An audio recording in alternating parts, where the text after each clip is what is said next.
The sun had just started its slow climb over the small rural town of Pine Hollow, painting the sleepy streets in hues of gold and amber.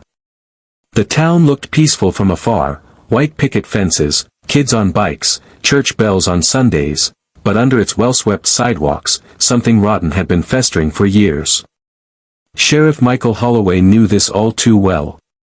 He'd been away for over a decade, first in the military, then serving in larger city departments. Building a name for himself as the one man you'd want leading a unit when corruption came creeping in.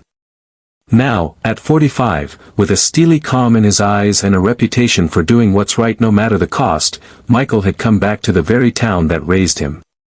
But no one knew yet.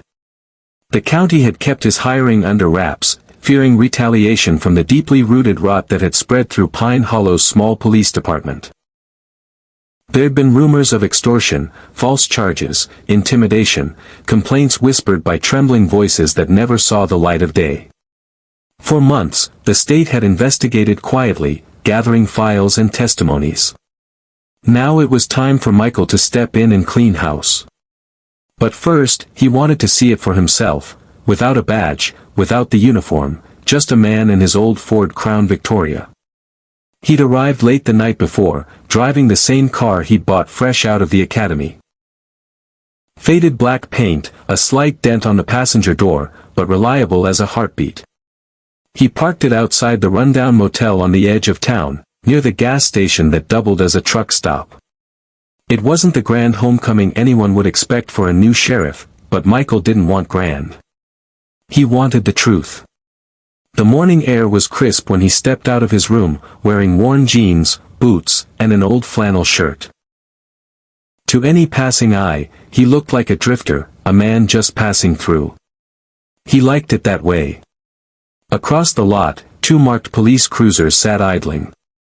3 uniformed officers leaned against them, smoking cigarettes and tossing their butts onto the cracked pavement. Their eyes fell on Michael as he walked to his car. He nodded politely. They didn't nod back. Instead, one of them, tall, thick arms inked with snake tattoos that curled around sunburned skin, pushed off the cruiser and spat on the ground near Michael's boots. "Morning, stranger," the tattooed one sneered.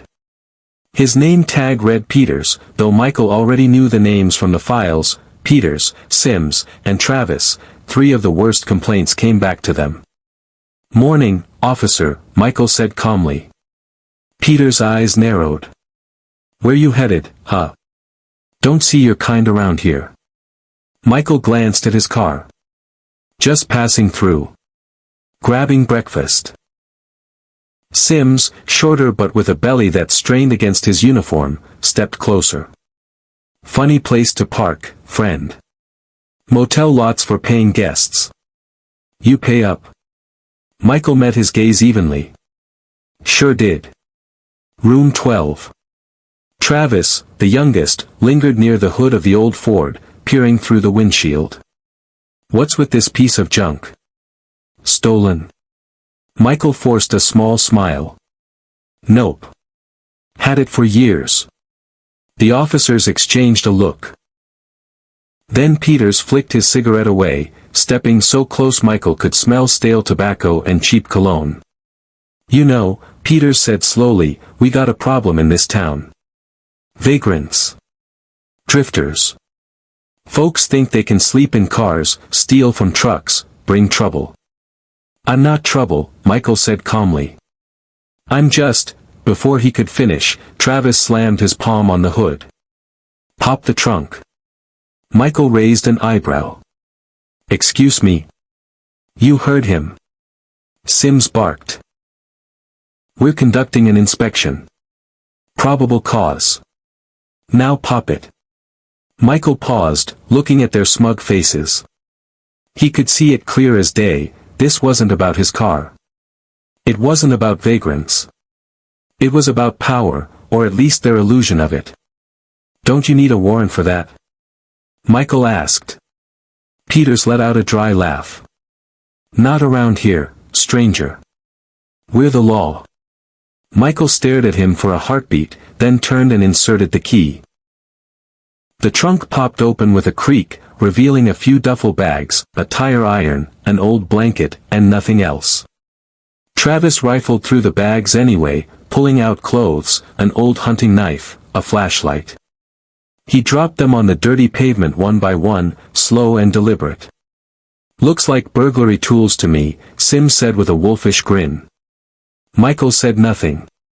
He'd seen tactics like this before: humiliate, plant fear, or worse if they felt like it. "Tell you what," Peter said, stepping back with mock pity. "Maybe this ain't your car. Maybe it's stolen, huh? You got papers?" Michael reached for his back pocket slowly, pulling out his registration and ID, careful to keep his sheriff's badge tucked away behind them.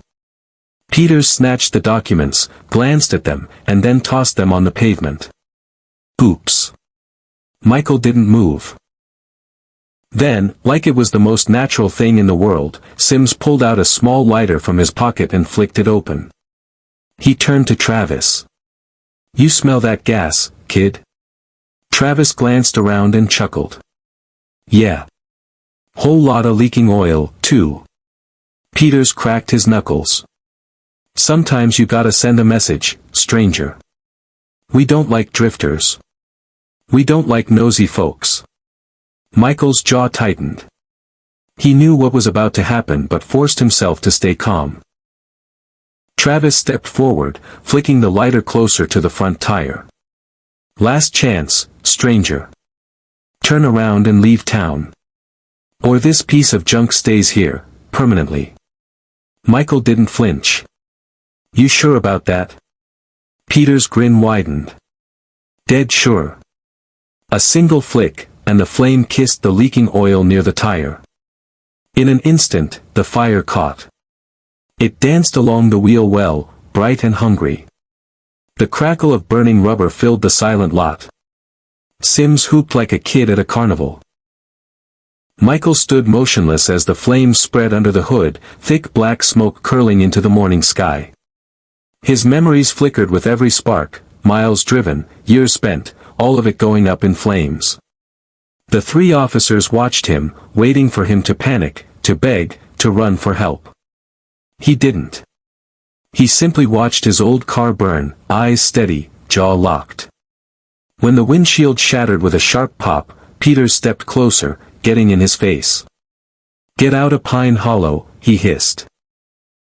"Next time, we ain't gonna be so nice." Michael slowly reached into his shirt pocket, pulled out the silver badge that gleamed even through the smoke. He held it up between their sneers. "I think," he said quietly, "I'm exactly where I'm supposed to be." Peter's eyes darted to the badge, reading the engraved words, "County Sheriff, Michael Holloway." Travis staggered back like he'd seen a ghost. Sim's smirk slid right off his face. Peter's cigarette fell from his lips. The fire roared behind them. The motel door swung open as onlookers gathered, phones out, recording every second. Michael didn't move. He let the badge gleam in the early sun, let them see exactly who they'd just crossed. "Congratulations, gentlemen," he said, his voice deadly calm. "You're all under investigation." The town of Pine Hollow would never be the same again. The flames had died down hours ago, but the scorched skeleton of Michael's old Crown Vic still smoked in the motel lot. By the time the fire department arrived, 20 minutes late and suspiciously indifferent, it was clear the car was gone for good. But Michael didn't care about the car anymore. What he cared about was the way the townspeople gathered at a safe distance, phones raised, whispers rising and falling like waves. Some looked shocked, some amused, and a few looked relieved. Like they'd been waiting for someone, anyone, to finally stand up to the men who'd made Pine Hollow feel like a prison.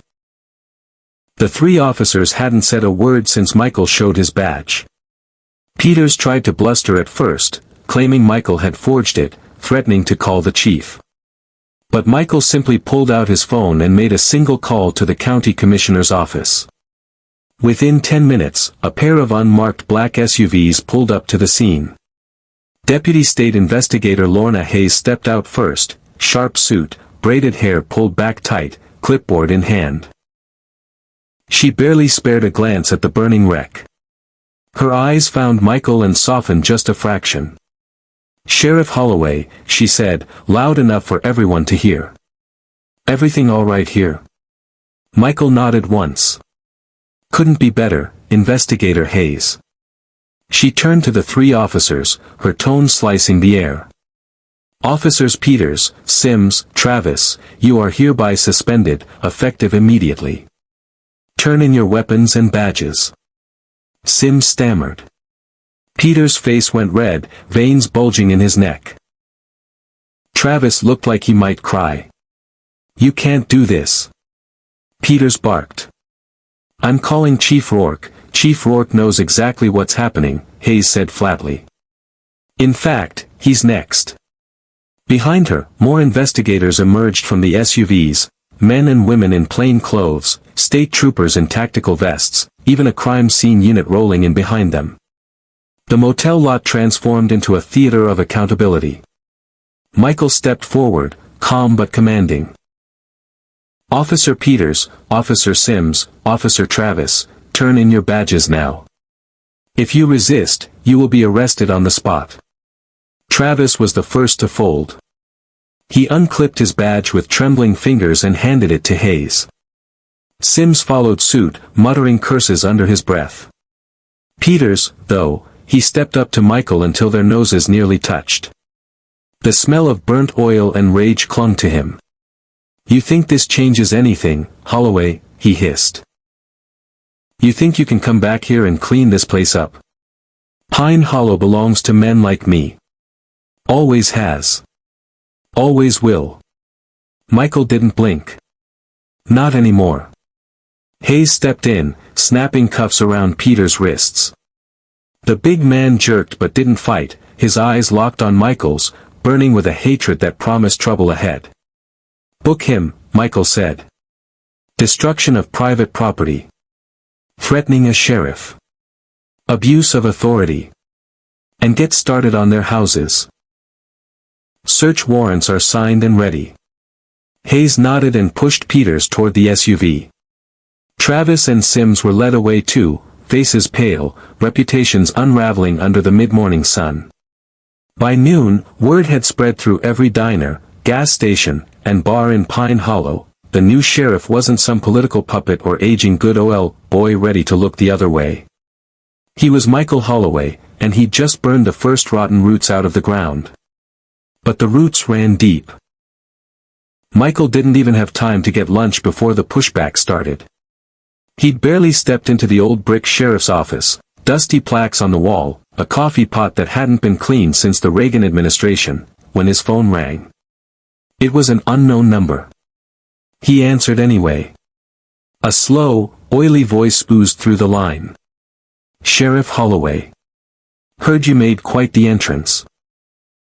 Michael leaned against the desk, watching through the window as the state investigators set up in the parking lot outside. "Who is this?" "Just a friend. A friend who's been keeping Pine Hollow safe while you were off playing hero in the city." Michael's eyes narrowed. He knew that voice, Chief Leonard Rourke. He'd seen his file, 30 years on the force, 10 years as chief, hundreds of complaints, none ever sticking. "You're done, Rourke," Michael said. "It's over." A low chuckle answered him. "Over? You think pulling a badge and crying to the state boys makes you king? This town doesn't answer to a suit from the city. It answers to me. You better watch your back, Holloway. Wouldn't want you to lose something else you care about." The line went dead. Michael stared at the phone, jaw tight. He knew intimidation when he heard it. Hell, he'd dealt it out himself when it meant saving lives. But Rourke's words dripped with something worse than cheap threats. They dripped with confidence. The kind that came from knowing you owned every backroom deal, every dusty ledger, every favor called in at midnight. Hayes stepped into the office behind him. "We've got enough to bring Rourke in now, but the DA wants more. They're worried about blowback." Michael turned to her. "Blowback's coming whether they like it or not." Hayes nodded. "You want me to pull you out?" Rotate someone else in. Michael shook his head. No. If I leave now, he wins. If I let him scare me off, they win. Hayes cracked a tired smile. All right, Sheriff. What's the play? Michael looked around the dusty office, old awards, a faded portrait of some past sheriff who'd probably turned a blind eye when the money was good. The play, Michael said, voice cold as iron, is we rip every rotten root out of this place, one by one. And we start with Rourke. Hayes's smile widened. Then let's get to work. That night, Pine Hollow slept fitfully. The motel owner gave Michael a fresh room, free of charge. Least I can do, Sheriff, the old man said, voice trembling with a mix of fear and gratitude. Michael didn't argue. He spent hours sitting at the small table, scribbling names, drawing lines, connecting the web he'd uncovered in the files. Drug runners posing as farmhands. Fake citations used to squeeze truckers for hush money. Quiet deals with a scrapyard that turned into a dumping ground for lost evidence. It was all tied to Rourke, and Rourke was tied to people above him, people outside Pine Hollow. Michael's eyes drifted to the charred remains of his car out the window. In its twisted metal, he saw the same truth he'd seen 100 times before: corruption doesn't burn out on its own. You have to light the match. In the morning, he would knock on the chief's door with a search warrant in hand and a dozen honest deputies at his back. But he knew better than to think the chief would just surrender. The real fight hadn't even started yet. Dawn bled across Pine Hollow in streaks of dusty pink and pale gold, but there was nothing soft about this morning. The air was thick with the kind of tension only small towns know. The kind that hums through diner booths and church pews when something big is about to break wide open. Sheriff Michael Holloway stood in front of the cracked bathroom mirror in his motel room, tugging his badge straight on his belt. The mirror was fogged from the shower, but Michael could still see the lines of exhaustion around his eyes, the weight of the fight ahead etched deep into his skin. He splashed cold water over his face, letting the burn snap him awake. Outside, Investigator Hayes and the small task force were waiting. State troopers in dark vests leaned against unmarked cars, checking weapons and radios. A handful of local deputies, the ones Michael's background checks had cleared, stood together in stiff silence. They knew what they were about to do would change Pine Hollow forever. And not all of them were sure they'd still have jobs when the dust settled. By 6 a.m., they were parked 3 blocks from Chief Rourke's house. A wide, brick colonial on a hill that looked down on the town like a smug king's fortress. Michael studied it through binoculars from the back seat of an SUV. Sprinklers ticked across the front lawn. An American flag hung limp on the porch. A single cruiser was parked out front, Rourke's private guard. Hayes leaned in. 1 cruiser. 2 men. And Rourke inside. Michael lowered the binoculars. No calls in or out. Nothing.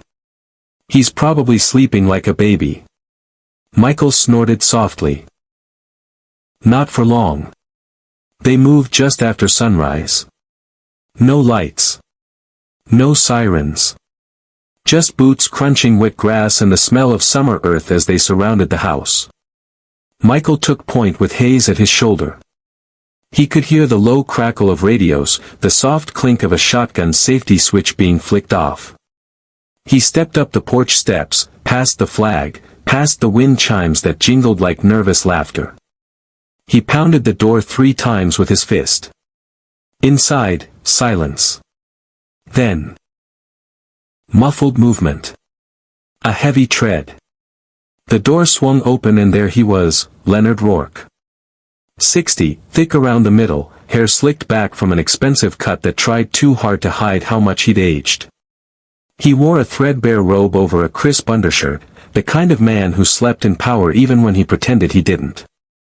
Rourke's eyes flicked from Michael's badge to the uniformed deputies fanned out across his yard. His lips twitched into a reptilian grin. Well, he drawled, voice thick with scorn, look at you. Big city hero come to play cowboy. Michael didn't flinch. Leonard Rourke, you're under arrest for conspiracy, corruption, obstruction of justice, and accessory to arson. Rourke snorted, crossing his arms over his chest. On whose say-so? You think these rookies will stand by you when the dust settles? Pine Hollow's mine. Always has been. Michael held his gaze, steady as stone. Not anymore. Hayes stepped forward, warrant in hand. We have authority to search the premises. Step aside. Rourke's grin faded, his eyes flicking past them, toward the living room, the study, the basement. Michael saw it all in the flicker of those eyes, the secrets, the records, the dirt he'd buried under 1,000 threats. You've got nothing, Rourke spat. You think I'd be dumb enough to leave a paper trail? I made this town. The judges. The county board. They're mine. Michael stepped so close he could smell stale whiskey on Rourke's breath. You burned my car, he said softly. In front of the whole town. You humiliated people here for years. You made them afraid. But fear doesn't last forever. You know what does? Proof. Rourke's bravado slipped, just for a heartbeat. Then it was back, sharp and oily. Proof, he mocked. Where? In my house. You'll find nothing. Michael turned to Hayes. Bring them in. She barked a command into her radio. From the street, 2 more SUVs rolled up, and from the back stepped a young woman with thick braids, dark eyes brimming with quiet fury.